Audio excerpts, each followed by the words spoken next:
Welcome to Ani's book verse. Read, think, discover. How long can something remain right simply because everyone has always done it? This is really the terrifying philosophical heartbeat of today's story. It challenges the very foundation of our social norms. Think about it. What actually happens when a society just stops questioning its habits? Keep that in the back of your mind as we walk through the events of this infamous June 27th. She paints this picture of a picturesque village of about 300 people gathering on a beautiful, warm morning. The flowers are blossoming, the grass is richly green. It sounds like the absolute perfect setting for a summer picnic. She doesn't stop with just the weather. The narrator casually groups the lottery with completely innocent, totally mundane civic activities, things like square dances, a teen club, and the Halloween program. They're even all run by the exact same jovial guy, Mr. Summers. Let's look at how the town prepares. As the villagers converge on the square, the children arrive first, fresh out of school for the summer. They seem to be engaging in typical, boisterous play. You've got boys like Bobby Martin running around, filling their pockets, and guarding a massive pile of smooth, round stones. Then, the mood shifts just a little bit as the adults arrive. Mr. Summers and Mr. Graves bring out this splintered, faded, black wooden box. This box is older than Old Man Warner himself, and he's the oldest man in town. It's stained, pieces of the original ritual have been completely lost to history, and they've even had to substitute paper slips for the original wood chips just because the town has grown. But despite it falling apart, the town absolutely refuses to replace it. Right as things are kicking off, Tessie Hutchinson arrives late.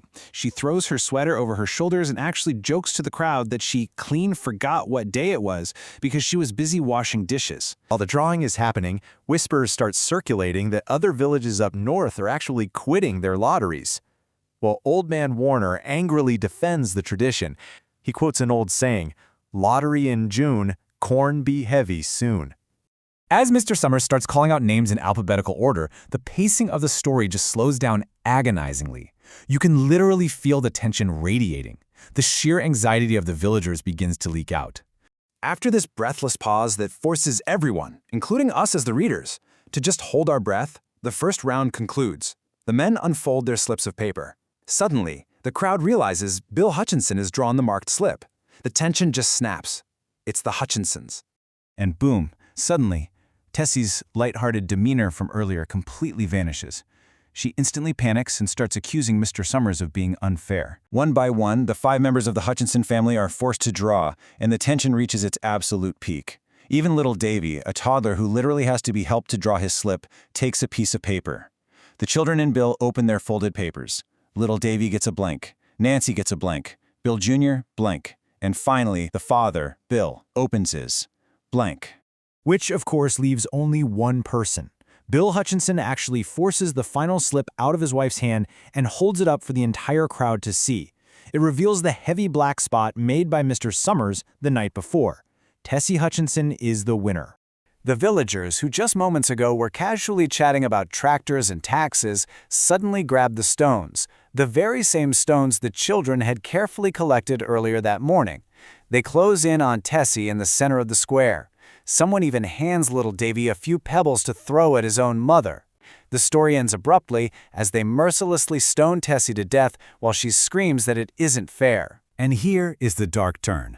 The word lottery usually implies a reward, like money or a stroke of good luck. But this deceptive descent reveals a deadly consequence. The winner of this lottery isn't given a prize. They are stoned to death by their remaining neighbors and family members.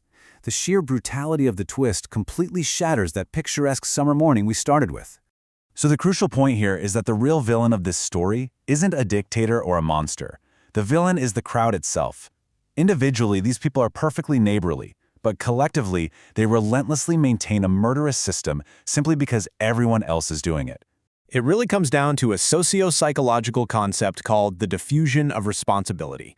When an entire village of 300 people participates in an atrocity, nobody considers themselves personally responsible. Jackson brilliantly illustrates that passive diffusion of blame right in the text. Look closely at this sentence. A stone hit her on the side of the head. From a grammatical standpoint, it's written in a way that makes it sound as if the stone hit Tessie of its own accord. No specific person threw it. Let's look at Old Man Warner, who really serves as the ultimate agent of tradition without reflection. He justifies the violence with ancient, almost forgotten superstitions. He quotes the old saying, "Lottery in June, corn be heavy soon," connecting this gruesome, barbaric ritual directly to good agricultural outcomes. To him, the violence isn't a choice, it's a necessary transaction with nature. It's just the way it's always been done. The absolute most terrifying aspect of this tradition is how children are seamlessly indoctrinated into the cruelty. The next generation is already learning the violent ritual before they can even understand what it means. Little Davy is so young he has to be helped to draw his slip of paper, and he laughs when he does it. He doesn't understand death, morality, or tradition yet, but he is being taught the mechanics of violence by the community, ensuring the lottery is going to outlive the adults. You see, Tessie doesn't question the system on moral principle. She doesn't yell stoning people as wrong. She only calls it unfair when it turns against her and her family. She even tries to force her married daughters into the final drawing to dilute the odds and increase her own chances of survival. It completely proves her blind self-interest. She's literally willing to sacrifice her own children rather than challenge the system itself. So, to wrap up this explainer, let's look at our key takeaways. Shirley Jackson uses a seemingly quaint village to force us to confront some really uncomfortable truths. Tradition can easily be used to camouflage unspeakable violence. Mob mentality allows otherwise ordinary, nice people to commit atrocities through the diffusion of responsibility. Complacency guarantees the survival of unjust systems. And finally, superstition frequently overrides logic and empathy. Jackson's story isn't just about a fictional town in 1948. It's a mirror held up to our own society. So I'll leave you with this final, provocative thought to consider. What modern lotteries or blind traditions might you be participating in today without questioning them? It's definitely something to think about the next time you hear someone defend an action by saying, "But we've always done it this way." If this story made you think, like, and subscribe.